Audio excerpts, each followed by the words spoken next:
अस्सलाम वालेकुम नाज़रीन। सुप्रीम कोर्ट में जजेस के दरमियान शदीद किस्म का बहरान जारी है और शदीद किस्म की लड़ाई जारी है।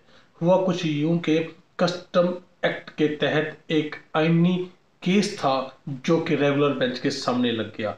26वीं तरमीम के बाद ये जो केस था, ये केस आईनी बेंच के सामने लगना चाहिए था, लेकिन ये लग गया रेगुलर बेंच के सामने।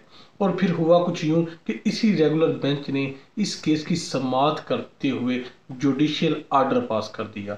16 जनवरी को जस्टिस मंसूर अली शाह साहब ने आर्डर पास किया कि ये केस हमारे ही सामने फिक्स होगा, हम ही इसकी समाअत करेंगे।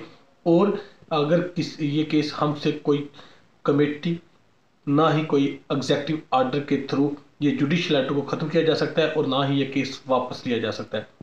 लेकिन इसके बावजूद केस 19 जनवरी की डेट इसमें फिक्स की गई थी और रोज़ मंडे को ये केस फिक्स होना था, लेकिन ये केस फिक्स ना किया गया, जिस पर जस्टिस मंसूर अली शाह ने कंटेम्प्ट ऑफ कोर्ट की प्रोसीडिंग करते हुए सब रजिस्ट्रार एडिशनल सब रजिस्ट्रार नज़र अब्बास साहब को कंटेम्प्ट ऑफ कोर्ट का नोटिस जारी कर दिया और उनको कहा कि उन तौहीन अदालत की कार्रवाई को फेस करें। वो आए और उस पर रजिस्ट्रार पर कंटेम्प्ट ऑफ कोर्ट थी। सब रजिस्ट्रार आकर उन्होंने बयान जमा करवाया रजिस्ट्रार के बिहाफ पर कि ये बाई मिस्टेक आपके पास केस लग गया है और ये केस हमने वापस जो लिया है ये हमने कमेटी के अहकाम प्रैक्टिस एंड प्रोसीजर कमेटी के हुक्म पर वापस लिया है।